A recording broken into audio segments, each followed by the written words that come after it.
Hai, selamat datang di channelku, aku Vidya, dan di video hari ini kita bakalan ngebahas tentang kasus keluarga Lilit. Kasus ini tentang 6 remaja yang melakukan kejahatan ke keluarga Lilit yang kemudian ngebuat 3 dari 4 anggota keluarga Lilit meninggal. Dan kasus ini nih udah selesai, 6 orang tersebut udah dihukum dengan sangat-sangat layak. Tapi sampai sekarang masih banyak orang yang percaya kalau kesaksian dari 6 orang tersebut tentang kronologi pada hari itu banyak yang belum diungkap, banyak yang mereka tutupin. Apalagi 6 orang tersebut yang harusnya disidang secara terpisah, yang harusnya disidang satu-satu, justru disidang bersama-sama, yang mau nggak mau kemudian ngebuat mereka harus satu suara tentang apa yang sebenarnya terjadi di hari itu. Padahal klaim mereka itu tuh terbagi jadi 2. Jadi 5 orang bilang begini, 1 orang bilang begitu. Kemudian kasus ini mengangkat isu tentang praktek ritual pemujaan setan. Kalau alasan mereka berenam melakukan hal itu ke keluarga Lilit karena ritual mistis. Sementara banyak orang juga yang percaya kalau apa yang mereka lakukan karena mereka punya kesempatan dan mampu untuk melakukan semua itu. Dan karena banyaknya rumor, juga karena orang-orang yang masih penasaran tentang kejadian di hari itu, nggak heran kalau banyak yang menghubungi mereka untuk melakukan wawancara, entah secara berkelompok atau secara terpisah, untuk tanya tentang apa sih yang sebenarnya terjadi di hari itu.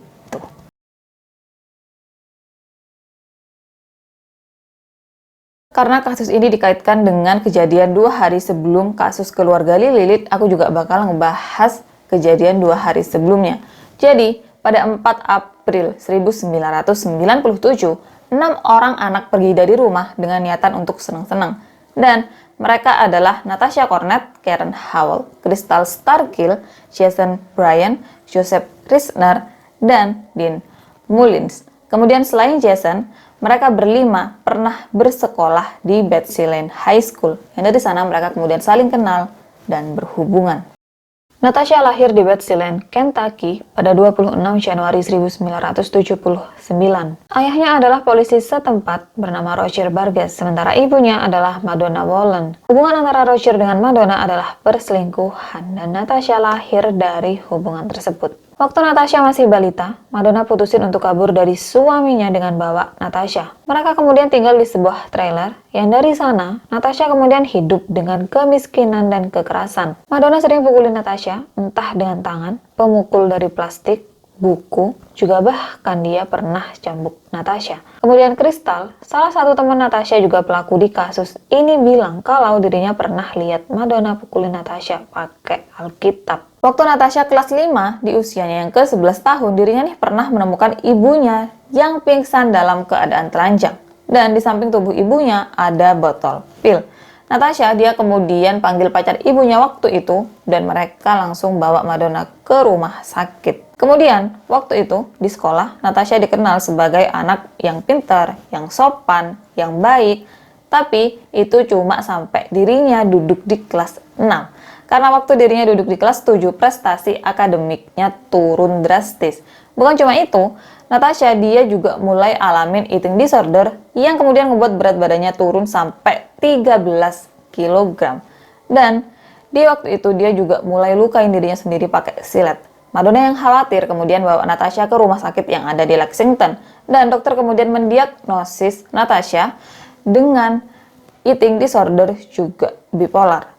Dokter kemudian menyarankan biar Natasha dirawat di rumah sakit, tapi dia cuma sempat dirawat selama 11 hari, itu pun biayanya ditanggung sama asuransi. Setelahnya, karena masalah biaya, Natasha nggak mendapatkan perawatan medis apapun lagi. Kemudian di usia Natasha yang ke-13 tahun, dia mulai mengancam untuk melukai dirinya sendiri pakai pisau. Dan waktu mau Madonna halangi, Natasha justru ancam mau bunuh Madonna. Madonna yang takut kemudian telepon 911, dan gak lama kemudian polisi datang. Polisi tangkap Natasha, dan mungkin kayak untuk meringankan hukuman atau apapun yang bakalan menimpa Natasha, Madonna kemudian bilang kalau Natasha nggak pernah mengancam dirinya. Tahun depannya, waktu Natasha berusia 14 tahun, dia melakukan penipuan cek, dan karena itu dia kemudian dijatuhi hukuman masa percobaan selama 1 tahun. Setelahnya, waktu Natasha berusia 15 tahun, dia masuk ke sekolah khusus yang dirancang untuk anak-anak yang punya masalah di rumah seperti dirinya. Tapi Natasha nggak terlalu lama di itu sekolah, dia keluar dengan alasan kalau masuk ke sana juga nggak bantu apapun di hidupku, nggak berpengaruh apapun. Terus setelahnya, Natasha kan masuk SMA tuh, tapi justru di situ dirinya nih dibully sama teman-teman sekolahnya karena menurut mereka Natasha adalah orang aneh. Dari dia yang selalu pakai baju warna hitam setiap hari, juga Natasha yang suka sama musik metal. Tapi emang kenapa? Anehnya di mana? Kan selera. Setelahnya, Natasha nih temenan sama seorang cewek namanya Karen Howell yang juga tersangka di kasus ini. Dan sama seperti Natasha, Karen juga dianggap aneh sama teman-temannya, makanya dia dijauhin. Karena si Karen ini suka sama hal-hal berbau misterius dan mistis. Kemudian mereka kan sering jalan bareng tuh, yang di situ mereka kemudian mulai sering minum bareng, mereka ngerokok bareng, sampai mereka juga pakai narkoba bareng. Gak lama setelahnya, datang satu orang lagi ke kelompok mereka, namanya Crystal Stargirl, yang dia nih juga dianggap aneh sama teman-temannya dan juga dijauhin sama teman-teman sekolahnya. Jadilah 3 orang ini ngebentuk kelompok yang waktu itu bisa disebut kayak kelompok orang-orang aneh. Tapi hubungan Crystal sama Natasha ini nih nggak terlalu baik. Kemudian di antara mereka bertiga, Natasha adalah pemimpinnya. Setelahnya, Natasha nggak kelarin SMA-nya. Dia keluar dan di usianya yang ke-17 tahun, dirinya nikah sama seorang cowok namanya Stephen Cornett. Tapi pernikahan mereka nggak bertahan lama, bahkan nggak sampai 1 tahun. Ada yang bilang mereka nikah cuma 2 bulan, ada yang bilang 8 bulan, ada yang bilang 10 bulan. Tapi intinya sama, mereka cerai nggak sampai 1 tahun dan alasan mereka cerai karena Stephen tinggalin Natasha. Depresi karena pernikahannya yang hancur, Natasha kemudian pindah untuk sementara waktu ke New Orleans bareng sama temennya. Tapi justru di sana dirinya nih diperkosa dan dipukulin habis-habisan sama 5 orang cowok. Natasha kemudian balik lagi ke Kentucky dan apa yang udah dirinya laluin sejauh itu kemudian ngebuat dirinya bener-bener jatuh ke lubang depresi. Dia makin tenggelamin dirinya sama hal-hal berbau misteri dan mistis. Terus Natasha nih kan temenan sama Karen. Yang waktu itu Karen nih lagi suka banget main Ouija. Makanya Natasha juga kemudian ikut-ikutan main Ouija bareng sama Karen. Dan dari situ mereka berdua kemudian ngeklaim kalau mereka nih bisa ngomong sama spirit dan hantu. Natasha di waktu itu dia juga kemudian mulai koleksi dan tempelin foto-foto setan. Dia mulai sebut dirinya sendiri vampir. Dia mulai baca namanya kebalik. Yang harusnya dia baca namanya dari kiri ke kanan, dia baca dari kanan ke kiri. Dia baca dari belakang. Dan waktu itu Natasha bilang kalau dibaca dari belakang namanya adalah EA setan. Kemudian Natasha nih juga suka banget sama novel karya Anne Rice yang kebanyakan tentang vampir. Dan dia kemudian berencana untuk pergi ke New Orleans biar bisa ketemu sama Anne Rice. Yang di perjalanan tersebut dirinya nih ngajak 2 orang temannya, Karen sama Crystal, juga 3 cowok lain yang adalah tersangka di kasus ini. Karen lahir pada 25 September 1979 di Delaware, Ohio. Dia berasal dari keluarga yang religius, tapi selain ibadah atau kecintaan keluarganya sama Tuhan, semuanya kacau. Ayahnya Karen suka mabuk dan lakuin KDRT. Sementara ibunya punya masalah mental yang kemudian Karen sebut dengan gangguan kecemasan. Waktu Karen berusia 3 tahun, keluarganya pindah ke Kentucky. Dan karena ayahnya yang suka mabuk dan juga lakuin KDRT, kemudian ibunya punya gangguan kecemasan, nggak heran kalau mereka berdua sering tengkar. Kemudian waktu Karen berusia 9 tahun, orang tuanya memutuskan untuk bercerai, dan Karen ikut sama ibunya. Waktu itu, Karen tercatat punya IQ 78. Terus, masa kecil Karen yang diwarnain dengan orang tuanya yang selalu bertengkar sampai akhirnya putusin untuk cerai, masa kecil Karen juga diwarnain dengan pelecehan seksual yang dilakukan dari paman dari pihak ayahnya, juga sepupunya. Dan itu mereka lakuin waktu Karen berusia antara 5 sampai 10 tahun. Kemudian waktu Karen berusia 13 tahun, dia mulai lukain dirinya sendiri pakai silet, juga benda tajam apapun yang ada di sekitarnya. Kemudian, Karen nih kan tinggal bareng sama ibunya, tapi justru hubungan mereka berdua tuh nggak terlalu baik, entah karena ibunya yang punya gangguan kecemasan, atau karena waktu itu Karen yang mulai bersikap suka ngelawan, dia suka melanggar peraturan, dia pakai narkoba, juga dia yang suka sama hal-hal berbau mistis dan ilmu sihir. Waktu itu, selain suka banget main Ouija, Karen juga ngeklaim kalau dirinya nih bisa untuk bikin mantra cinta, yang itu ngebuat dirinya berhasil untuk kencan sama 2 orang cowok. Kemudian selain itu, Karen bilang kalau dirinya nih suka denger bisikan-bisikan gaib. Waktu SMA, Karen sempat pindah sebentar ke rumah ayahnya sebelum dia balik lagi ke rumah ibunya. Tapi dia kemudian pindah ke 3 sekolah yang berbeda sebelum akhirnya dia putusin untuk nggak lanjut SMA di usianya yang ke-16 tahun. Dan setelah nggak lanjut SMA, dia kemudian pindah ke rumah ayahnya. Dan di situ dia kemudian mulai ambil tes GED untuk pendidikannya yang dinyatakan lulus. Kemudian, waktu itu Karen juga pacaran sama tersangka lain di kasus ini, Joseph Risner. Dan waktu itu, Karen nih bermimpi untuk punya mobil, makanya dia kerja penuh waktu untuk mengasuh anak-anak yang uangnya dia simpan, kemudian nantinya kalau udah kekumpul dia bakalan beliin mobil. Tercatat, waktu itu Karen pernah melakukan 4 kali percobaan bunuh diri, 2 kali dengan sayat pergelangan tangannya, dan 2 kali dengan overdosis obat. Crystal lahir pada 13 Maret 1979 di Harold, Kentucky. Ibunya adalah Tin Blackburn, sementara ayahnya nggak diketahui. Karena ibunya Crystal nggak mau menyebut nama ayahnya Crystal, juga bahkan nggak mau nama ayahnya Crystal muncul di akte kelahiran Crystal. Kemudian selama bersekolah, Crystal dikenal sebagai siswa yang pinter banget. Bahkan di tahun terakhirnya, waktu SMA, dia juga ambil kelas di Floyd County Technical School di Drift.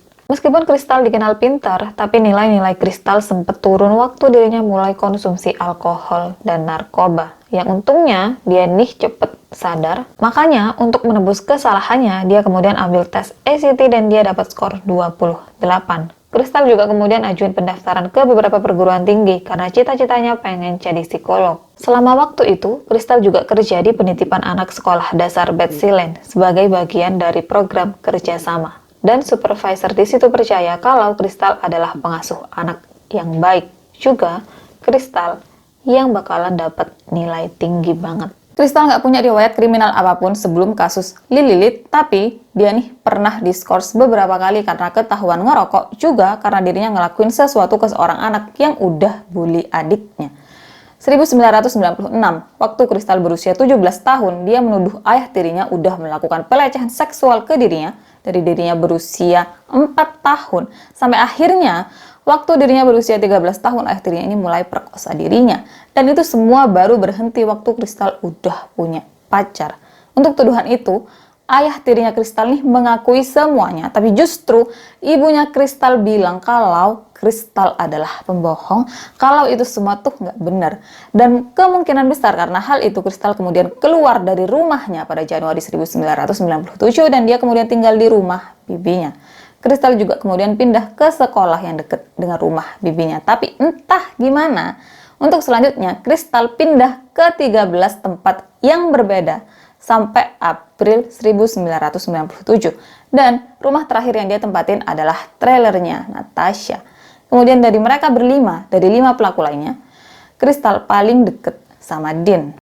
Jason lahir pada 18 Juli 1982 di Hellier, Kentucky. Dia punya IQ 85 dan memiliki keterampilan emosional juga sosial seperti anak 11 tahun. Seperti 3 orang sebelumnya, kehidupan keluarga Jason juga nggak terlalu baik. Ibunya pergi tinggalin keluarganya, dan Jason kemudian tinggal sama ayahnya yang suka mabuk. Jason diketahui mulai konsumsi minuman beralkohol dari dirinya berumur 3 tahun, dan di usianya yang ke-9 tahun dia mulai pakai narkoba. Jason pernah masuk program perawatan kesehatan mental, tapi dia kemudian melarikan diri. Di rumah, Jason juga dikenal sebagai anak yang sering pergi dari rumah, yang itu kemudian buat dirinya diawasin sama instansi terkait. Jason ketemu sama Natasha di awal Maret 1997, dan waktu ketemuan, mereka nih minum alkohol bareng sampai akhirnya ciuman. Dan waktu itu, Natasha yang berusia 18 tahun gak tahu kalau Jason masih berusia 14 tahun. Kemudian setelahnya, Jason jadi suka banget sama Natasha dan lakuin apapun yang Natasha suruh. Karena dia kemudian punya kecenderungan untuk lakuin apapun biar Natasha terkesan sama dirinya. Joseph lahir pada 13 Oktober 1976 di Hazard, Kentucky. Dia nggak pernah ketemu sama ayah kandungnya dan nama belakangnya diambil dari nama ayah tirinya. Waktu Joseph ada di kelas 4 di tahun 1986, keluarganya pindah dari Kentucky ke Georgia. Yang selama waktu itu, di sekolah, Joseph digambarkan sebagai siswa yang baik dan rajin. Tapi di luar itu, apa yang terjadi benar-benar kacau. Di usia 10 tahun, Joseph mulai konsumsi ganja, 11 tahun mulai pakai LSD, dan di usianya yang ke-12 tahun, Joseph melakukan hubungan seksual dengan 2 babysitternya. Keadaan makin buruk waktu ibunya Joseph, Mary, dengan ayah tirinya cerai, yang itu kemudian mengganggu dan mempengaruhi Joseph secara emosional. Setelah cerai, Mary kemudian bawa Joseph balik ke Kentucky, dan kayak pengen memulai hidup baru yang lebih baik, mereka kemudian mulai aktif dengan kegiatan gereja. Tapi untuk Joseph sendiri, dia yang sebelumnya dikenal sebagai siswa rajin, dari kelas 7, nilai sekolahnya terus turun, tapi kemudian naik lagi waktu dia ada di kelas 10. 1993, waktu Joseph berusia 17 tahun, ibunya nikah sama seorang pria namanya Larry Kessel. Dan dari sana, mereka bertiga kemudian sering banget pesta marijuana bareng. Joseph pernah kencan sama Natasha Cornett, tapi cuma sebentar. Dan setelah putus, mereka kemudian temenan biasa. Sampai akhirnya, setelah beberapa waktu, Joseph mulai kencan sama Karen Howell. Juni 1995, Joseph gabung dengan Angkatan Darat Amerika. Tapi dia kemudian dikeluarkan karena dirinya diketahui positif mengkonsumsi ganja. Selanjutnya, Joseph ambil tes GED dan dia juga kemudian ambil kelas di Mayo Regional Technology Center pada September 1996. Edward lahir pada 26 Januari 1978 di Harold, Kentucky. Edward, atau yang biasa dipanggil Dean, tinggalin sekolah pada tahun 1996, tapi dia kemudian lanjut dengan ikutin tes GED. Sebelumnya, Dean kerja di sebuah minimarket pada tahun 1993 dan 1994. Dia nggak punya catatan kriminal apapun sebelum kasus Lilith, dan dia dikenal sebagai orang yang baik juga religius. Tapi semua itu hancur waktu Dean ketemu sama Natasha, yang dari sana perilakunya mulai berubah ke arah yang buruk. Dean putus sama pacar sebelumnya. Dia kemudian juga berhenti datang ke gereja, dan Dean kemudian pacaran, juga bahkan berniat untuk nikah sama Natasha. Waktu orang tuanya berusaha untuk bikin Dean balik lagi seperti semula, Dean putusin untuk keluar dari rumah dan tinggal bareng sama Natasha. 4 April 1997, mereka berenam kan pergi bareng tuh dengan niatan untuk senang-senang, untuk jauh dari orang tua yang selalu marah-marah dan atur hidup mereka gitu kan. Dan mereka kemudian putusin untuk nginep di Koli Motel dan nempatin kamar nomor 7. Dan meskipun beberapa dari mereka ada yang baru ketemu, ada yang saling nggak suka, tapi mereka putusin untuk habisin waktu bersama saat itu. Sementara di tempat lain, ayahnya Jason ngelapor ke polisi dan bilang kalau anaknya, Jason, diculik. Kemudian selama mereka nginep di itu motel, mereka nih mulai ngelakuin sesuatu yang aneh. Awalnya mereka nih main Ouija. Menurutku hitungannya kalau main Ouija untuk sekedar seneng-seneng itu tuh masih normal, sama sekali nggak aneh. Sampai akhirnya mereka nih mulai lukain diri mereka sendiri pakai silet. Mereka juga kemudian mulai minum darah masing-masing dari mereka. Kayak Natasha minum darahnya Jason, kemudian Karen minum darahnya Natasha. Yang itu dibilang untuk makin merekatkan hubungan di antara mereka. Sampai akhirnya Jason yang tergila-gila sama Natasha, dia nih mulai ngukir namanya Natasha di lengannya pakai silet. Kemudian selama waktu itu, Natasha sama Karen menunjukkan sikap yang aneh, kata 4 lainnya. Katanya mereka berempat, Natasha sama Karen, jadi lebih pendiam.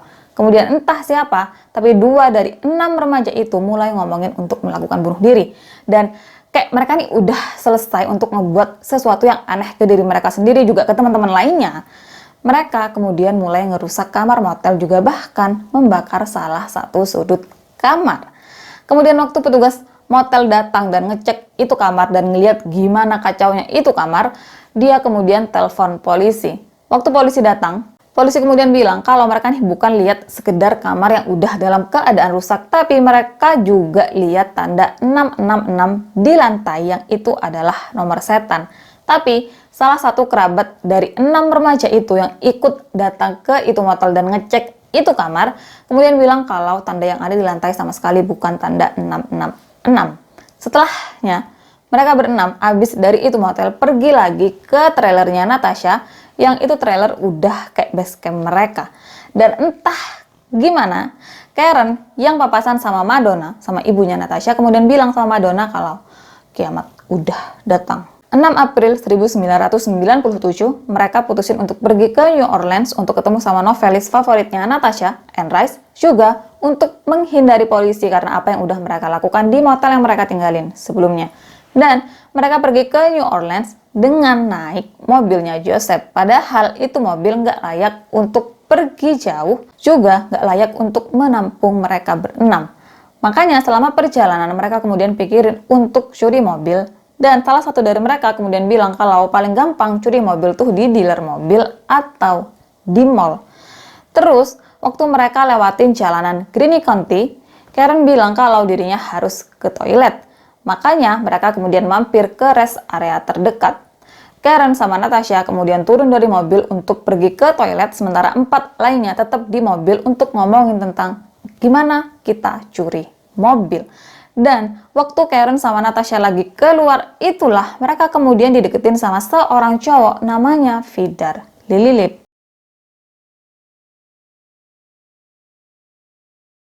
Vidar lahir pada 10 Mei 1962 dan dia tumbuh di Bergen, Norwegia. Tahun 1985, Vidar dan keluarganya pindah ke Florida, Amerika. Sekitar waktu itu, Vidar mulai deket sama seorang cewek, anak dari pasangan imigran Honduras, Delfina Zelaya, yang lahir di New Jersey pada 26 Maret 1969. Mereka berdua deket karena sama-sama penganut agama Yehova yang taat. Dan pada tahun 1989, mereka berdua kemudian menikah. 30 Oktober 1990, Delfina melahirkan anak pertamanya, seorang putri yang kemudian dikasih nama Tabitha. Dan gak lama setelah kelahiran Tabitha, Vidar memutuskan untuk pindah ke Knoxville, Tennessee. Karena Vidar mikir anaknya nih harus tumbuh di lingkungan yang aman. Juga, Vidar berharap di sana keluarganya bisa menemukan kehidupan yang lebih baik. 1995, Vidar sama Delfina menyambut kelahiran anak keduanya, seorang putra yang kemudian dikasih nama Peter. Kemudian selama waktu itu, Vidar kerja di sebuah penginapan. Sementara Delfina, dia nggak kerja karena fokus untuk merawat anak-anaknya. Dan dengan Vidar yang cuma kerja di penginapan, itu pun dia satu-satunya yang bekerja, sementara mereka udah punya 2 anak, nggak heran kalau keuangan keluarga mereka cukup pas-pasan. Tapi meskipun hidup nggak berlebih, mereka nih masih sempet-sempetnya untuk menabung. Sampai akhirnya, pada akhir tahun 1996, mereka yang awalnya tinggal di apartemen kemudian pindah ke sebuah rumah. April 1997, kehitung mereka udah tinggalin itu rumah selama 6 bulan. Dan waktu itu mereka isi itu rumah dengan hal-hal yang mereka suka, hal-hal yang indah, yang buat mereka nyaman, buat anak-anak mereka seneng. Waktu itu Vidar nih baru aja beliin anak-anaknya ayunan. Kemudian untuk selanjutnya mereka berencana untuk jadiin lantai 2 rumah sebagai tempat tinggal ibunya Delfina. Dan di bulan depannya mereka berencana untuk pergi ke Norwegia, yang itu adalah pertama kalinya anak-anaknya Vidar datang ke kampung halaman Vidar. Minggu 6 April 1997, Vidar sama Delfina menghadiri acara kebaktian yang ada di Johnson City. Dan waktu acara selesai, keadaan udah sore. Teman-temannya Vidar sama Delfina kemudian ngajakin mereka untuk makan bareng, tapi Vidar sama Delfina menolak. Alasannya, kayak yang aku udah bilang tadi, kehidupan rumah tangga mereka itu pas-pasan. Vidar adalah satu-satunya yang kerja. Jadi, gajinya Vidar itu tuh udah dialokasikan untuk hal-hal tertentu. Kayak sekian untuk kebutuhan rumah tangga, sekian untuk makan, sekian untuk nabung, sekian untuk anak-anak. Dan mereka nggak mungkin keluarin uang untuk hal-hal yang nggak mereka persiapkan sebelumnya. Makanya mereka kemudian tolak ajakan teman-temannya untuk makan bareng. Vidar sama Delfina kemudian masuk mobil dan mereka langsung pulang. Tapi di jam 7:21 mereka kemudian mampir ke rest area yang ada di Greene County untuk piknik kecil-kecilan. Yang di waktu itulah sambil gendong Peter, Vidar deketin Natasha juga Karen.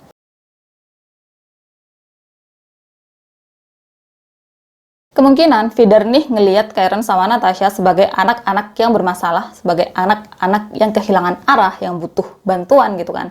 Makanya Vidar deketin mereka. Vidar deketin mereka berdua sambil gendong Peter dan juga pegang pamflet keagamaan. Diajaklah ngomong kan mereka berdua itu, sampai akhirnya Vidar serahin itu pamflet keagamaan dan tanya sama mereka, apa kalian percaya sama Tuhan? Dan Natasha kemudian jawab kalau aku nggak percaya sama Tuhan karena waktu aku kecil Tuhan nggak pernah kabulin doaku di saat aku bener-bener butuh bantuan.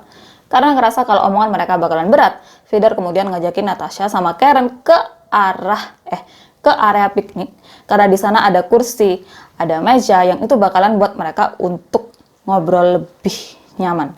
Kemudian di mobil, Jason sama Joseph nggak lihat dua teman mereka yang lagi ngobrol sama pria asing. Terus sebenarnya Joseph nih udah sempet lihat Vidar sama keluarganya di area parkir juga mobil yang mereka miliki.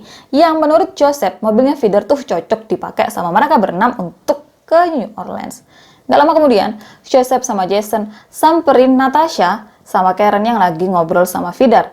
Kemudian, Joseph gak lama setelah dia ikutan ngobrol gitu kan, dia balik lagi ke mobilnya yang ada Crystal sama Dean di situ. Dan Joseph bilang sama mereka berdua kalau kita bakalan lakuin sesuatu, kalian harus siap-siap. Joseph, dia kemudian ambil pistol kaliber 9 mm dan balik lagi ke tempat Jason, Natasha, sama Karen yang lagi ngobrol sama Vidar. Setelah Joseph pastiin kalau nggak bakalan ada saksi mata, dia kemudian todongin pistol ke Vidar dan bilang kalau maaf aku lakuin ini, aku sebenarnya juga nggak mau untuk lakuin ini, tapi kami butuh mobil kamu untuk antar kami ke tempat tujuan kami. Vidar, dia kemudian tawarin dompet juga kunci mobilnya, kayak ambil aja, tapi tolong lepasin keluargaku. Tapi justru Joseph nggak mau. Joseph bilang kalau kami butuh mobilmu juga, kamu dan keluargamu. Natasha, dia coba berhentiin Joseph, tapi nggak berhasil. Akhirnya, Vidar juga 3 keluarganya masuk lagi ke mobilnya, diikutin sama 4 dari 6 pelaku. Sementara 2 orang pelaku lainnya, yaitu Crystal sama Dean, naik mobilnya Joseph. Di dalam mobilnya Vidar, posisinya Vidar duduk di kursi kemudi, kemudian di sampingnya ada Joseph yang todongin pistol kaliber 9 mm ke arahnya. Di bagian tengah mobil ada Jason yang pegang pistol kaliber 25 mm, ada Natasha, Karen, juga Peter yang duduk di car seat, sementara di bagian belakang mobil ada Delvina juga Tabitha yang lagi nangis. Terus Tabitha nih kan nangis, Delvina berusaha untuk membuat Tabitha diem dengan nyanyi. Tapi di situ Jason kemudian marah dan ngebentak Delvina untuk diem. Tabitha, dia tentu aja makin nangis dan Karen kemudian noleh ke belakang sambil senyum, dia berusaha untuk bikin Tabitha diem. Natasha, dia juga kemudian berusaha untuk hibur Tabitha biar nggak nangis lagi. Kemudian mereka nih terus jalan sampai akhirnya Joseph perintahin Vidar untuk belok ke arah jalanan pedesaan yang sepi di Pine Hollow Lane. Dan di situ Vidar kemudian tanya kan sama Joseph, apa ini jalan yang benar? Dan Joseph bilang, iya benar, udah turutin aja. Setelah sampai, mereka kemudian perintahin keluarga Lilith untuk keluar dari mobil dan jajaran di pinggir jalan. Mereka lakuin apa yang anak-anak itu suruh dan sambil jajaran mereka semua nih pegangan tangan. Kemudian Joseph sama Jason pergi agak jauh dari 4 teman mereka juga keluarga Lilith untuk membahas tentang apa yang bakalan mereka lakukan ke keluarga Lilith selanjutnya. Nggak lama kemudian, Natasha samperin mereka. Natasha minta mereka untuk lepasin keluarga Lilith atau seenggaknya jangan sakitin anak-anak keluarga Lilith. Tapi karena nggak berhasil, dirinya kemudian balik lagi ke keluarga Lilith dan bilang sama Vidar kalau aku nggak berhasil ngebujuk mereka, aku nggak bisa berhentiin mereka. Kalau kamu nggak mau anak-anakmu terluka, tolong kasih mereka sama aku. Tapi di situ Vidar kemudian bilang sama Natasha kalau kami meninggal, anak-anak kami juga meninggal. Sementara Joseph sama Jason, obrolan mereka di situ, Jason tanya sama Joseph, kita harus gimana nih selanjutnya? Apa kita lepasin? Apa kita bunuh? Dan Joseph bilang kalau aku nggak tahu, menurutmu kita harus gimana gitu kan?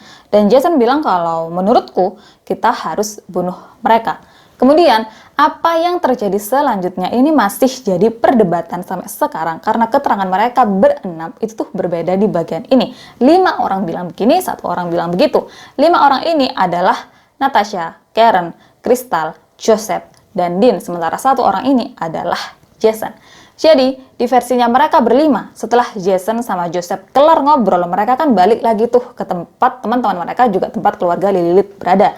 Dan di situ, Joseph nggak tega ngelihat keluarga Lilith. Dia kemudian serahin pistol kaliber 9 mm di tangannya ke Natasha. Dia kemudian masuk ke dalam mobil, dia tutup pintunya, dan dia nih kayak nangis, dia nih kayak apa ya, kayak merasa bersalah, kayak aku nih harus gimana nih selanjutnya, mereka pasti bakalan mati, udah deh aku nggak bisa tolong mereka, kayak gitu kan. Sementara Natasha yang pegang pistol kaliber 9 mm kemudian taruh itu pistol di lantai mobil. Kemudian Jason yang dia nih pegang pistol kaliber 25 mm, dia todongin itu pistol ke arah keluarga Lilith. Di situ lagi-lagi Vidar berusaha untuk ngeyakinin mereka untuk nggak nyakitin keluarganya. Kalau kamu mau ambil itu mobil, ambil aja. Kalau kamu butuh uang, ini dia keluarin lagi dompetnya untuk diserahin ke mereka. Yang penting nih, jangan sakitin keluargaku, gitu kan. Delvina, dia juga kemudian ngeyakinin mereka untuk nggak sakitin keluarganya, karena kami nggak inget wajah kalian, karena semua anak muda sekarang tuh penampilannya kayak kalian, jadi kami nggak bakalan lapor ke polisi, gitu kan. Terus Natasha sama Karen, mereka nih berusaha memohon sama Jason untuk nggak sakitin keluarga Lilith, atau seenggaknya jangan sakitin anak-anak mereka. Dan setelah si Jason ini bikin janji kalau nggak bakalan sakitin anak-anak Lilith, Natasha sama Karen pergi ke mobil yang ada Joseph. Di situ mereka masuk ke itu mobil, dan setelahnya Jason mulai melakukan penembakan ke keluarga Lilith. Waktu dia udah kelar tembak mereka, dia kan kemudian ngecek tuh apakah mereka masih hidup. Dan karena mereka masih hidup, Jason kemudian pergi untuk ambil pistol kaliber 9 mm untuk tembak mereka lagi. Sementara di keterangannya Jason, orang yang melakukan penembakan adalah Joseph dan Dean. Dan dirinya nih nggak tahu gimana mereka waktu nembak itu keluarga, karena selama proses penembakan tersebut dirinya nih tutup matanya. Kemudian setelah kelar nembak, mereka pergi dari TKP dengan mobilnya Vidar, karena mobilnya Joseph kejebak lumpur dan gak bisa bergerak sama sekali. Mereka keluarin semua hal di dalam mobilnya Joseph, mereka juga copot plat nomor di mobilnya Joseph, dan setelahnya mereka pergi pakai mobilnya Vidar. Dan entah mereka sengaja atau enggak, tapi waktu mereka pergi, mereka nih ngelindes tubuhnya Vidar sama Delvina, yang memang waktu itu setengah bagian tubuhnya Delvina sama Vidar ada di jalanan. Nggak lama setelah penembakan, 911 dapat 2 panggilan telepon yang menyatakan kalau mereka dengar suara tembakan dari arah Pine Hollow, juga suara yang kayak suaranya anak-anak pas lagi ada di taman bermain. Dan di kepalaku, suara anak-anak di taman bermain itu tuh pasti suara yang seneng-seneng, suara ketawa, dan kejadian kayak begitu, siapa yang ketawa gitu kan. Waktu polisi datang ke lokasi, mereka mikirnya kalau ini nih pasti orang lagi mabuk. Dan waktu mereka sampai, mereka temuin sebuah mobil yang dibiarin begitu aja, tanpa plat nomor, sementara bagian lampu depannya menyala. Waktu mereka derek itu mobil, disitulah para polisi kemudian menemukan tubuh keluarga Lilith. Tubuh keluarga Lilith ditemukan pada pukul 8:20 malam, dan waktu polisi ngecek Delvina sama Vidar, mereka berdua dinyatakan meninggal. Sementara Tabitha, dia dalam keadaan nggak sadar tapi masih hidup. Kemudian Peter, dia ditemukan terbaring di parit, mukanya penuh lumpur, dan waktu polisi sentuh Peter langsung nangis. Polisi kemudian langsung gendong Peter sambil tungguin ambulans. Kemudian menurut kesaksian polisi yang waktu itu gendong Peter, dirinya nih bilang kalau aku yakin itu cuma berlangsung selama beberapa menit, tapi bagi mereka itu tuh pasti berlangsung sangat lama. Dan aku berusaha untuk tenangin Peter, tapi kata-kata apa yang bisa aku ucapin ke seorang anak yang tubuhnya penuh lubang. Jadi aku cuma bisa bilang sama Peter kalau semuanya bakalan baik-baik aja dan gak bakalan ada yang bisa sakitin kamu. Setelahnya, Peter sama Tabitha langsung diterbangkan ke rumah sakit Knoxville. Tabitha, dia mengalami mati otak, tapi organ tubuhnya masih berjalan dengan baik, dan selanjutnya hidupnya ditopang sama alat bantu. Tabitha sampai besoknya dia nih masih hidup, sampai akhirnya pamannya merelakan Tabitha. Yang di situ alat bantu kehidupan Tabitha kemudian dicopot. Pamannya ini kemudian juga menyetujui kalau beberapa organ Tabitha bakalan disumbangin, kayak jantung, hati, kantong empedu, ginjal, pankreas, limpa, juga kelenjar adrenal. Sementara Peter, meskipun dia datang dalam keadaan kritis karena memar di paru-paru kanan, juga pendarahan di rongga dada kanan, tapi Peter berhasil bertahan. Di hari ke-11, dirinya dirawat, mata kanan Peter yang rusak kemudian diangkat, dan di hari ke-17 dirinya dirawat, dia kemudian dikirim ke pusat rehabilitasi lokal untuk perawatan lebih lanjut. Vidar menerima total 6 luka tembak, 1 di kepala dan 5 di dada. Tembakan pertama masuk ke mata kanannya, lewatin pelipisnya dan keluar dari depan telinga kanannya. Kemudian setelah ditembak di kepala, Vidar jatuh ke tanah dengan posisi terlentang. Setelahnya, Vidar ditembak 3 kali di dada kanan atas dan luka ini berasal dari pistol kaliber 9 mm. Juga, dokter menyatakan kalau luka tembak di dada adalah kesengajaan untuk membentuk segitiga sama sisi dengan posisi korban yang waktu itu terlentang. Setelahnya, Vidar ditembak sebanyak 2 kali di bagian bawah dada kirinya dengan pistol kaliber 25 mm. Di tubuh Vidar, polisi menemukan luka robek di lengan kanannya, efek dari salah satu peluru yang meluncur ke bawah. Juga terdapat luka dan bekas ban mobil di kakinya. Kemungkinan besar, Vidar meninggal setelah kepalanya ditembak. Delfina ditembak sebanyak 8 kali. 2 tembakan pertama menghancurkan tulang di lengan kiri, juga mematahkan tulang paha kirinya. Dan tembakan ini berasal dari pistol kaliber 9 mm. Dokter kemudian menyatakan kalau 2 tembakan ini nggak bakalan langsung bunuh Delfina, tapi bakalan bikin Delfina mengalami sakit yang parah banget dan nggak bisa untuk berdiri. 3 tembakan lain berbentuk segitiga kemudian menembus perut kiri Delfina, ngebuat perut Delfina robek 4-5 inci yang menyebar dari pankreas, limpa, ginjal kiri, dan kelenjar adrenal kiri. Selanjutnya Delfina ditembak tepat di atas pusarnya, yang itu peluru kemudian bersarang di tulang punggungnya. Peluru kaliber 25 mm kemudian juga menembus dari ketiak kirinya dan bersarang tepat di bawah kulit bahu kirinya. Tembakan terakhir masuk lewat tubuh bagian kiri Delfina, yang itu peluru kemudian bersarang di tengah hatinya. Delfina punya luka lecet di betis kanannya, juga luka karena tubuhnya yang dilindas mobil. Kemudian meskipun Delfina yang paling banyak menerima luka tembak, tapi luka-luka itu nggak langsung berakibat fatal. Kemungkinan Delfina masih sadar selama 25 menit sejak dirinya pertama kali ditembak, yang artinya dia bukan cuma lihat Vidar yang meninggal, tapi juga lihat 2 anaknya yang ditembak sekaligus. Dia masih sadar waktu tubuhnya dilindas mobilnya sendiri. Tabitha yang waktu itu berusia 6 tahun mengalami 1 luka tembak di kepalanya, dan luka tersebut berasal dari pistol kaliber 25 mm. Peluru yang melukai Tabitha masuk lewat sisi kiri tengkoraknya, meluncur ke bawah dan keluar dari belakang telinga kanannya. Karena tembakan itu, Tabitha mengalami mati otak. Dan seperti yang udah aku infoin sebelumnya, Tabitha meninggal keesokan harinya setelah kejadian penembakan setelah pamannya yang adalah walinya merelakan kepergian Tabitha. Peter yang waktu itu berusia 2 tahun mengalami 2 luka tembak yang kemungkinan berasal dari pistol kaliber 25 mm. Tembakan pertama masuk dari belakang telinga kanan dan keluar dari dekat mata kanannya. Tembakan kedua menembus punggungnya dan keluar dari dadanya.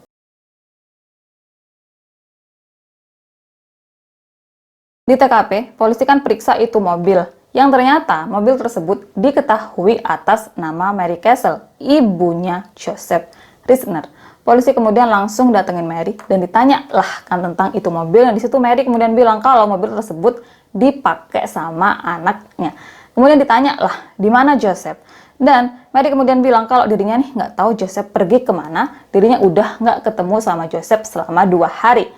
Tapi Joseph pasti pergi sama 5 orang temennya karena 5 orang ini juga udah nggak kelihatan selama 2 hari. Polisi kemudian tanyakan siapa aja 5 orang itu, dan di situ untuk sementara polisi menyatakan kalau pembunuh keluarga Lilith adalah Joseph dan kelima temennya. Kemudian di tempat lain mereka berenam habis bunuh keluarga Lilith. Mereka nih kan lanjut tuh perjalanan ke New Orleans dan mereka kemudian mampir ke sebuah restoran untuk makan. Pas mereka ada di sana, tiba-tiba mobil polisi datang. Mereka yang takut dan khawatir kalau itu mobil polisi karena mereka udah ketahuan bunuh satu keluarga, kemudian buru-buru pergi dari itu restoran. Di situ Jason kemudian bilang sama mereka kalau kita nggak bisa lanjut pergi ke New Orleans karena kita udah bunuh satu keluarga dan ibunya Natasha tahu tujuan kita. Jadi menurutku kita harus pergi ke Meksiko karena kalau kita udah masuk Meksiko, kepolisian sini bakalan sulit untuk menangkap kita karena masalah otoritas. Dan mereka kemudian pergi tuh ke Meksiko. Pas mereka udah sampai perbatasan, mereka ditolak masuk Meksiko karena mereka nggak punya identitas yang lengkap. Tapi entah gimana mereka nih temuin jalan lain yang kemudian buat mereka bisa masuk ke Meksiko. Tapi baru aja mereka masuk, mereka nih udah ketahuan sama polisi perbatasan. Di situ ditanya lah kan mereka, kalian mau kemana? Ini kenapa kalian bisa ada di sini gitu kan?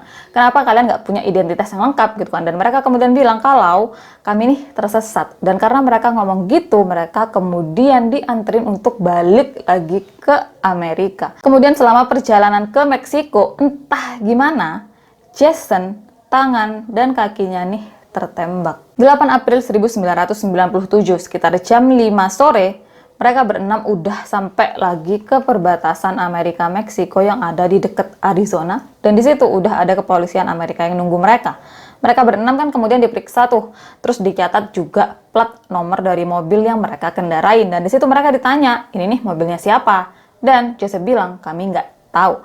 Mereka berenam kemudian diperiksa. Itu mobil juga diperiksa. Dan dari hasil pemeriksaan di mobil, polisi nih banyak menemukan barang-barang keluarga Lilith. Dengan catatan waktu itu, kepolisian yang memeriksa mereka nggak tahu kalau kemungkinan besar mereka adalah pembunuh keluarga Lilith. Dan itu mobil adalah milik korban pembunuhan. Jadi kayak mereka sekedar periksa dan catat aja. Kemudian beberapa dari mereka berenam juga diketahui pegang barang-barangnya keluarga Lilith. Kayak Natasha, dia nih pegang kartu jaminan sosialnya Tabitha, tapi ada juga yang bilang kalau dia pegang fotonya Tabitha yang diambil sama Vidar. Dan di belakang fotonya ada tulisan, musim panas 1995, gadis favoritku. Kemudian Karen, dia punya kunci diary berbentuk Hello Kitty yang itu juga adalah milik Tabitha. Sementara Crystal, dia pegang kunci rumah milik Delvina. Kemudian, karena diketahui kalau mereka punya 2 senjata api, mereka dibawa ke kantor polisi karena mereka dianggap berbahaya. Dan disitulah waktu plat nomor mobil diperiksa yang ternyata itu adalah mobil milik korban pembunuhan. Dan salah satu dari mereka berenam namanya adalah Joseph Risner yang mobil ibunya ditemuin di TKP pembunuhan Vidar dan keluarganya. Mereka berenam kemudian langsung ditangkap dengan tuduhan pembunuhan keluarga Lilith dan langsung diekstradisi ke Greene County, Tennessee. Kemudian sebelum diekstradisi, mereka nih kan sempat diinterogasi tentang apa sih yang sebenarnya terjadi di hari itu. Dan kayak yang aku bilang sebelumnya, mereka kan keterangannya nih terpecah jadi 2. 5 orang bilang kalau Jason pelaku satu-satunya yang menembak keluarga Lilith, sementara Jason bilang kalau pelakunya adalah Joseph sama Dean. Tapi waktu pertama kali Jason diinterogasi sama kepolisian Arizona, di situ dirinya bilang kalau pelaku penembakan adalah dirinya seorang. Jadi awalnya kesaksian 6 orang ini nih sama. Tapi waktu Jason ngomong begitu, entah kepolisian Arizona lupa atau gimana, tapi mereka nggak menyebut hak-haknya Jason. Jadi kalau nonton film luar atau drakor gitu kan, pas ada pelaku kejahatan yang ditangkap, si polisi atau detektif kan bakalan bilang tuh sama pelaku kalau kamu ditangkap karena hal ini, terus kamu nih punya hak untuk diam, kamu berhak memiliki pengacara, terus apapun yang kamu omongin bakal dipakai untuk melawan kamu di pengadilan. Nah, kepolisian Arizona tuh nggak ngomong itu ke Jason, makanya kesaksian sebelumnya dinyatakan tidak sah. Dan dia kemudian diinterogasi lagi, tapi setelah diinterogasi untuk kedua kalinya, pernyataannya Jason berubah. Di situ dia kemudian bilang kalau orang yang menembak keluarga Lilith adalah Joseph dan Dean. Kemudian tentang tangan sama kakinya Jason yang tertembak, di situ kan kemudian ditanya juga tuh tentang ini kenapa Jason tangan sama kakinya bisa tertembak, dan lagi-lagi keterangannya mereka berenam nih beda. 5 orang ini, Natasha, Karen, Crystal, Dean, sama Joseph, mereka bilang kalau Jason yang menembak dirinya sendiri. Sementara Jason, dia bilang kalau yang melakukan penembakan ke dirinya adalah Joseph. Jadi, Joseph ini nyuruh Jason untuk mengakui pembunuhan keluarga Lilith cuma dilakuin sama Jason aja. Menurut Joseph, karena waktu itu Jason baru berusia 14 tahun, hukuman yang bakalan dijatuhin ke Jason pasti bakalan ringan. Beda sama dirinya yang udah berusia 20 tahun.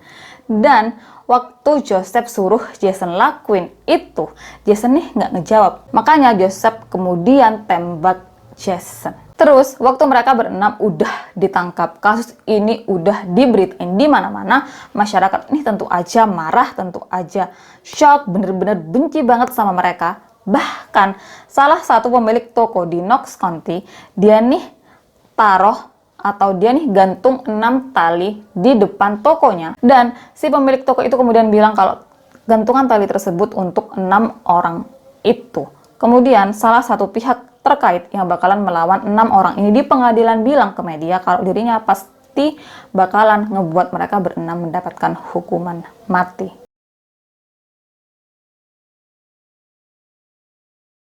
Mereka kan kemudian disidang secara bersama-sama, yang itu karena mereka tinggal di kota kecil, jadi pengadilan nggak memiliki cukup dana untuk melakukan sidang secara terpisah untuk mereka berenam.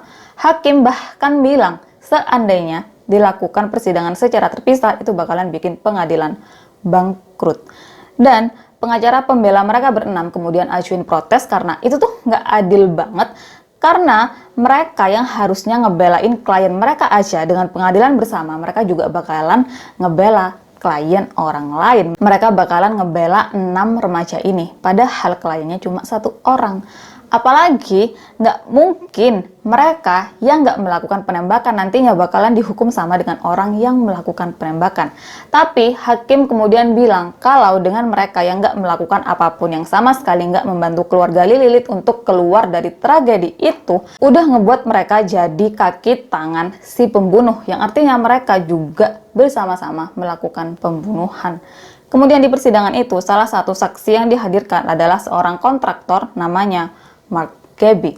Dan Mark kemudian bilang kalau di waktu pembunuhan dirinya nih ada di sekitar area TKP untuk cek tanah yang ada di situ karena dirinya mau bangun tangki air.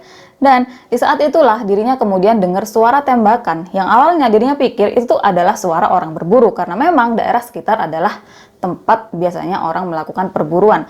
Tapi waktu ada jeda tembakan, dirinya mulai dengar suara anak-anak yang lagi ada di taman bermain. Dan kita semua tahu kan suara orang yang ada di taman bermain udah pasti suara orang ketawa. Nah di situ kemudian pertanyaannya siapa yang ketawa?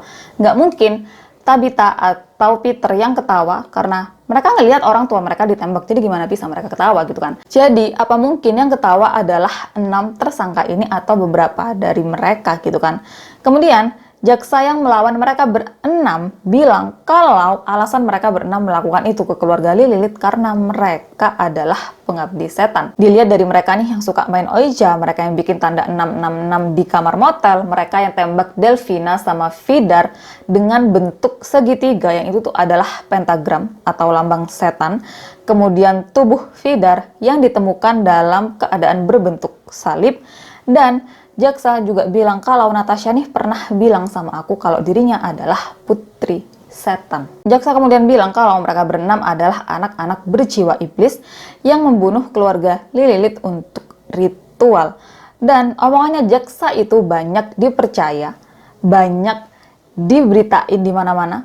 Tapi ada juga orang yang percaya kalau apa yang terjadi sama keluarga Lilith karena mereka ada di waktu dan tempat yang salah. Dan salah satu orang yang percaya dengan hal itu adalah detektif yang menangani kasus ini. Detektif itu kemudian bilang kalau 6 anak ini melakukan kejahatan ke keluarga Lilith karena mereka punya kesempatan dan mampu untuk melakukan itu. Mereka cuma seorang anak yang melakukan pelarian yang butuh mobil untuk pergi ke tempat tujuan mereka. Dan kebetulan Vidar cocok sebagai orang yang bisa mereka ambil mobilnya, juga orang yang bisa mereka tekan karena waktu itu Vidar punya anak. Lebih lanjut, detektif itu kemudian bilang kalau aku sama sekali nggak percaya dengan omongan mereka berenam karena pasti ada yang mereka tutupin. Apalagi ahli forensik bilang kalau kemungkinan ada lebih dari 1 penembak.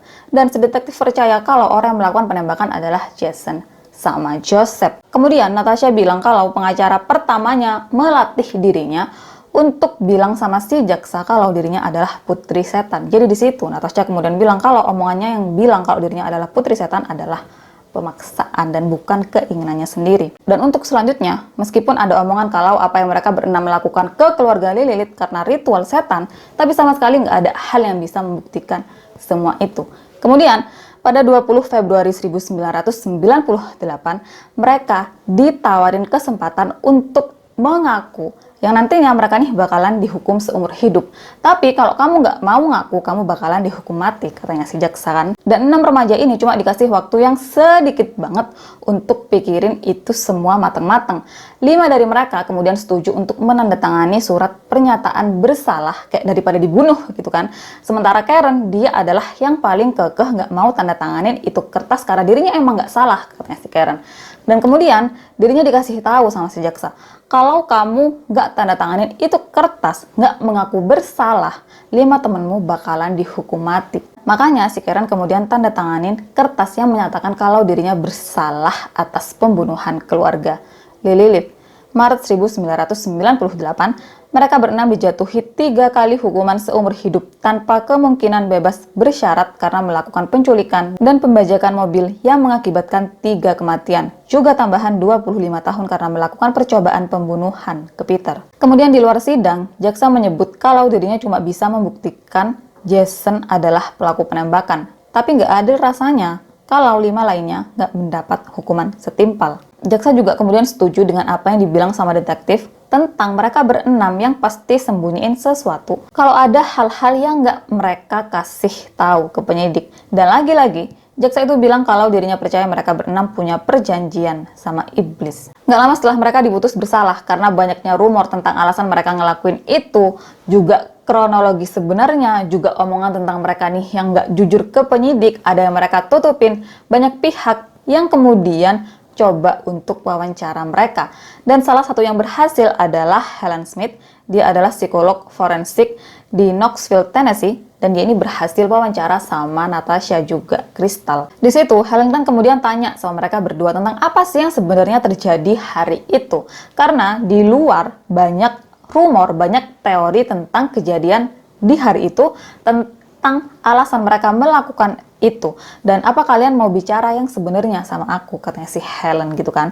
Kemudian Natasha bilang kalau awalnya mereka berlima tinggal di trailer ibunya, tapi ibunya Natasha nih nggak suka sama teman-temannya karena mereka nih suka bikin rusuh dan berisik. Sampai akhirnya mereka putusin untuk bikin pesta di motel. Dan waktu itu media banyak beritain kalau si Natasha ini bikin rencana untuk melakukan pembunuhan di itu motel. Natasha kemudian bilang kalau aku sama sekali nggak melakukan rencana pembunuhan apapun di motel tersebut. Selanjutnya, Natasha cerita tentang apa yang mereka lakuin di kamar motel, dari yang mereka bikin kacau itu kamar sampai polisi datang. Dan di situ Natasha kemudian bilang kalau kami melakukan pembakaran bersama-sama, tapi entah gimana polisi cuma menyudutkan Karen. Jadi kami berencana untuk pergi ke New Orleans selain untuk ketemu sama novelis yang aku suka, juga untuk ngebantu Karen lari dari polisi yang waktu itu kejar dirinya untuk kasus kebakaran motel. Kemudian selama perjalanan, mobilnya Joseph nih udah berkali-kali rusak, udah berkali-kali bermasalah, makanya kami kemudian kepikiran untuk curi mobil. Dan di situ Joseph kemudian bilang kalau paling gampang tuh curi mobil di Tennessee Mall. Tapi kami terus jalan sampai akhirnya kami berhenti di rest area yang ada di Greene County, yang di sanalah kami kemudian ketemu sama Vidar. Di situ Helen kemudian tanyakan sama mereka, kenapa kalian nggak coba untuk berhentiin Joseph waktu dia pertama kali ngancem Vidar? Dan Natasha bilang kalau selain Joseph, Jason juga pegang senjata. Dan aku tahu kalau kami ngelakuin sesuatu mereka pasti bakalan tembak kami. Kemudian selama waktu itu, Vidar mencoba untuk berpikiran terbuka. Dia ngajak ngobrol Jason sama Joseph biar lepasin keluarganya. Sementara Delphina, dia selalu bilang kalau mereka pasti nggak bakalan apa-apain kita. Kemudian di lokasi pembunuhan, awalnya Jason sama Joseph nih main polisi-polisian. Yang satu jadi polisi baik, satu jadi polisi jahat. Mereka berdua juga beberapa kali saling tukar senjata gitu kan. Sampai akhirnya waktu Jason sama Joseph ngobrolin tentang gimana kelanjutan tentang keluarga Lilith, dan mereka akhirnya selesai ngomong di situ. Joseph kemudian bilang ke dirinya kalau aku nggak bisa lanjutin ini dan juga serahin pistol di tangannya ke Natasha. Setelahnya, Natasha sama Crystal bilang ke Helen kalau Jason adalah satu-satunya orang yang menembak keluarga Lilith. Natasha kemudian cerita, tembakan pertama yang aku lihat menembus kepala pria itu, Vidar. Dan setelahnya semuanya tuh berjalan dengan cepet banget. Jason, dia melakukan penembakan seenggaknya 12 kali sebelum akhirnya ngecek mereka untuk tahu mereka nih masih hidup atau enggak. Tapi setelah dia tahu kalau mereka hidup, dia balik lagi ke mobil untuk ambil senjata lain dan lanjutin untuk nembak mereka berempat. Dan setelah melakukan penembakan, Jason kan balik lagi tuh ke mobil. Dan di situ dirinya kemudian bilang sama kami kalau rasanya tuh hebat banget, fantastik banget, nyenengin banget nembak seseorang. Natasha kemudian lanjut dengan bilang kalau kami nggak tahu gimana bisa tubuhnya Vidar ditemukan dalam keadaan berbentuk salib karena kami sama sekali nggak melakukan apapun ke tubuhnya Vidar. Beberapa kali mereka berenam berusaha untuk ajuin banding untuk buat kasus ini dibuka lagi, tapi nggak ada satupun yang berhasil. Dan Karen sama Crystal, mereka berdua adalah orang yang paling berusaha keras biar kasus ini dibuka lagi, atau seenggaknya biar mereka dibebaskan sebelum meninggal. Kemudian tahun 2017, mereka kirim pesan ke media yang inti suratnya mereka menyatakan kalau sama sekali nggak bersalah untuk kasus tersebut. Dan di sini aku bakalan bacain inti dari surat Karen karena panjang banget, jadi nggak mungkin kalau aku baca semua. Isinya, aku tahu Dean dari sekolah. Kami temenan, tapi kami nggak pernah keluar bareng. Natasha adalah satu-satunya yang aku kenal baik dari mereka berlima. Kita temenan baik, kita sering keluar waktu weekend, tapi selain itu kami sama-sama sibuk dengan hidup kami masing-masing. Aku kencan sama Joseph sekitar sebulanan. Dia tinggal cukup jauh dari tempatku, dan setelah putus kami sekedar main biasa, itu pun bareng sama teman-teman kami. Aku tahu Crystal dari sekolah, tapi hubungan kami sekedar saling tahu siapa nama kami. Kami bener-bener nggak deket. Aku baru ketemu sama Jason 2 hari sebelum pembunuhan, dan itu pun dari Natasha. Jason selalu gambarin dirinya sebagai seseorang yang besar dan kuat untuk bikin Natasha terkesan. Dia bahkan ngaku umur 17 tahun, padahal waktu itu dia baru berumur 14 tahun. Sebelumnya aku nggak tahu kalau Jason punya masa lalu jahat, sampai akhirnya aku tahu dia pernah dorong seseorang dari tangga. Kami bukan kelompok pemuja setan seperti yang dibicarain orang-orang, bukan kelompok pertemanan apapun, nggak lakuin apapun ke tubuh Vidar yang ditemuin berbentuk salib, dan aku nggak tahu gimana bisa Vidar ditemuin dalam keadaan seperti itu. Semua tembakan itu emang dilakuin sama Jason, dan aku nggak terlibat apapun di situ. Kalian bisa cek hasil pemeriksaan waktu itu, waktu baju dan tubuhku diperiksa, nggak ada darah korban atau residu tembak yang ditemukan. Aku emang banyak bikin salah di hidupku. Tapi kalau kalian tanya tentang aku ke orang yang kenal sama aku, mereka pasti bakalan bilang kalau aku bukan pembunuh. Terutama aku bukan orang yang bakalan sakitin anak-anak. Waktu itu Joseph adalah pacarku, dan dia bawa mobil nggak layak yang kemudian kami pakai. Itu mobil udah berkali-kali mengalami masalah, dan dari sana mulai muncul ide untuk curi mobil orang. Waktu semua itu terjadi, aku cuma ikutin tanpa mikir kalau bakalan ada orang yang terluka apalagi sampai meninggal karena dibunuh. Awalnya emang Joseph yang keluarin pistol dan culik mereka. Dia juga bilang kalau keluarga Lilith nggak bakalan terluka. Tapi waktu kami di mobil dan jalan, Jason justru lebih vokal tentang apa yang bakalan terjadi, dan dia juga suruh Tabitha untuk diam. Terus selama waktu itu, Jason ini ngerokok ganja. Di beberapa orang, ganja bakalan bikin seseorang paranoid, dan itu yang dialamin sama Jason. Dia bertindak karena paranoid. Dia ketakutan, dan di kepalanya muncul kata-kata kalau keluarga Lilith bakal inget mereka semua dan lapor ke polisi. Kata-katanya terus berulang. Dia mulai terus-terusan marah, sampai kata-katanya mulai berubah jadi kasar. Aku bilang sama semua orang kalau kita harus tinggalin keluarga Lilith. Biarin mereka, lepasin mereka. Dan Natasha, dia bener-bener ada di sisi keluarga Lilith dan minta Jason untuk stop. Tapi Jason, dia sama sekali nggak dengerin. Jadi, Natasha mulai bikin penawaran sama Jason untuk seenggaknya nggak sakitin anak-anak Lilith. Dan Jason setuju. Tapi waktu Natasha pergi, Jason mulai nembak. Dan setelah tembakan pertama, aku membeku. Aku di sana, tapi rasanya aku tinggalin tubuhku. Aku lihat Kristal tutupin mukanya, Dean tundukin kepalanya, dan gak lama setelah tembakan, Jason mulai ancam untuk tembak Kristal sama Dean karena Jason gak suka sama mereka berdua. 8 April, 2 hari kemudian, Jason duduk di belakangku di mobil sambil isi ulang pistol. Aku gak tahu kenapa dia isi ulang itu pistol, tapi di kepalaku dia lakuin itu untuk tembak seseorang entah siapa. Dan di situ aku udah mikir kalau Jason bakalan tembak aku. Sampai akhirnya aku dengar suara ledakan yang aku pikir Jason tembak aku. Tapi setelah agak lama aku sadar kalau Jason tembak tangan dan kakinya sendiri. Setelah kami ditangkap dan semua orang menggila dengan kasus ini, bilang ini adalah pembunuhan karena pemujaan setan, aku kemudian tanya sama pengacaraku, gimana caranya aku bersihin namaku? Apa yang harus aku lakuin? Apa aku harus lakuin tes kejujuran? Dan pengacaraku bilang, enggak, karena hasil tes itu nggak diakuin di pengadilan. Hakim bilang dengan aku yang nggak melaporkan apa yang terjadi buat aku sebagai kaki tangan pembunuh. Tapi itu adalah pengalaman pertamaku lihat seseorang ditembak sampai meninggal, dan setelahnya Kristal sama Dean diancam. Jason pegang pistol dan aku bener-bener takut juga nggak tahu harus apa. Peter, setelah kondisinya mulai stabil, nenek dari pihak ibunya, Lydia Celaya, yang tinggal di Miami, Florida, dan bibi dari pihak ayahnya, Randy Hale, yang tinggal di Swedia, memperebutkan hak asuh Peter. Hakim kemudian memutuskan untuk kasih hak asuh Peter ke Randy, saudara ayahnya. Dan setelahnya, Peter dibesarkan di Swedia bareng sama keluarga ayahnya. Tahun 2007, di usia Peter yang ke-12 tahun, dia masih kesulitan untuk berjalan karena luka yang dia terima di kejadian itu. 10 tahun kemudian pada 2017, keadaan Peter udah jauh lebih baik, dan 2 tahun setelahnya, pada 2019, Peter pindah ke Amerika untuk kerja di bidang IT. Dan di tahun 2020, dia melangsungkan pernikahan. Jadi begini kasus keluarga Lilith, gimana menurut kalian?